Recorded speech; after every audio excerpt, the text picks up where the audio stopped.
So the issue of saying no, you wouldn't go, no, it's an order. It's an order. And the order is in tandem with what is happening. A command center could actually entail so much. Command centers could be zonal, command centers could be regional, command centers could even be municipal. I'll give you a very small example of a command center so you can understand what I'm saying. If you were to have an outlet in Abuja, you are actually going to have either a front desk or something of that nature where calls from other branches can be taken. And you can actually maintain what you can call a virtual presence in all the branches, isn't it? Now, to maintain a virtual presence on the battlefield, the Chief of Army Staff needs a command center. Given the rate at which things have deteriorated, that sector of the country requires his presence. And I tell you something, people brought up other issues as in what if other parts of the country go up, like if the militants decide to start something, then the Chief of Naval Staff could also set up a command center in the south. The command center is meant to be an El Dorado of information. You're going to come out of it wiser, better, stronger. Are you saying that the military base to be moved to Maiduguri is not necessarily a physical one? No, we're not asking you to move the army headquarters to Maiduguri. No, the army headquarters structurally can remain in Abuja. For crying out loud, I put it to you this way. Supposing some natural disaster happens and that building housing the army headquarters in Abuja goes down, do we shut the army down? The chief should be able to run the army from under the first mango tree. I beg your pardon here. Because in our today's world, offices are no longer structures. Offices are virtual. Your office moves with you. You are the office. And you can run from any corner of the world. So wherever the exigencies are and your presence is required, you can be there. Technology has made it possible for you to do London Heathrow to Murtala Mohammed in 6 hours. So the Chief of Army Staff could actually be in 4 different locations of this country within 2 hours. It's possible. What we really need here is to expand our scope. What we really need here is to challenge our imagination. The sophistication level which is required to pocket the northeastern debacle, we are not seeming to want to go there yet. There are reasons for this, and they are obvious. But then, the way to go, as Albert Einstein says, is a notch higher. You don't solve a problem at the same level with the problem. You go a step higher, according to Albert Einstein, and it's true. If we want to solve this problem at the same level with the militants, they attack, we repel them, they run away, we don't pursue them. I hear militants insurgents ran away. Where was he running to? Is there no ground under his feet that leads to where he's running to? Now the army chiefs Yes. have met with the president with a view to move the army base as quickly as possible. Okay. What challenges do you think they will face? Actually have challenges, we must accept that. But none of the challenges they are facing is new.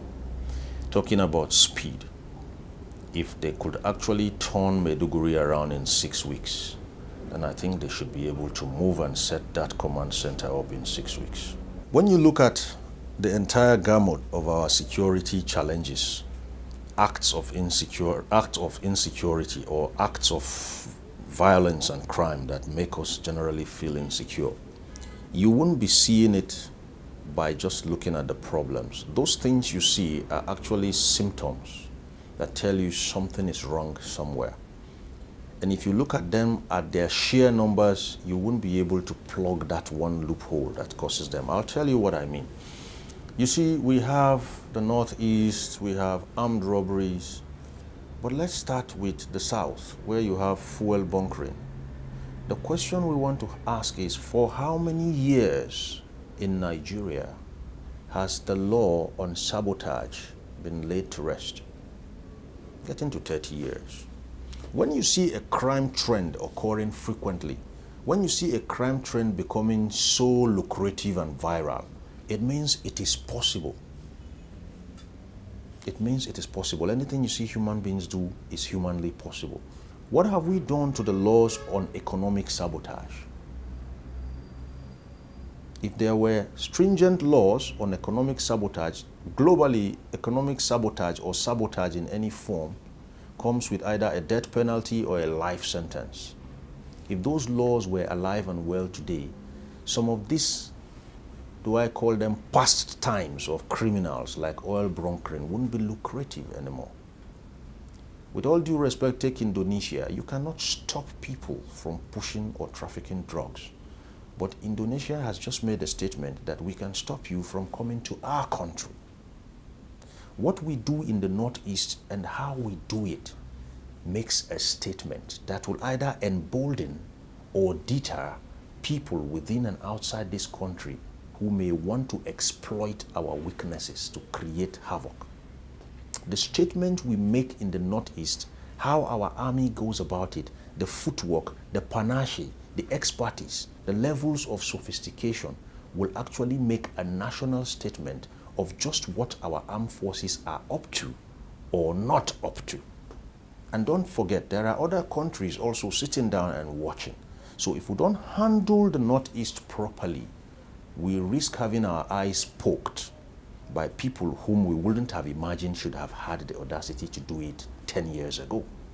So we are actually writing the future of our sovereignty, of our military relations in the Northeast. The world is watching. So nothing will be left to chance. Sending us out there to have a command center is like probing into it to get information.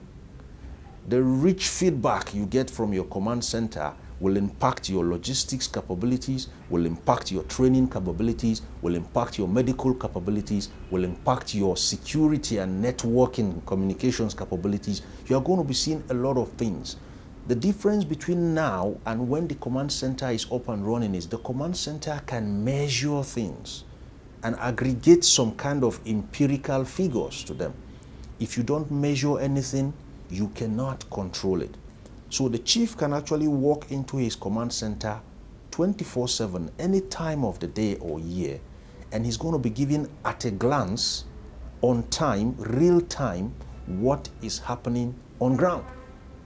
Any other way will not pocket the situation. Run a command center for 3 months and you begin to see a trend. Your analysts are there working. Not everybody in a command center must be a soldier.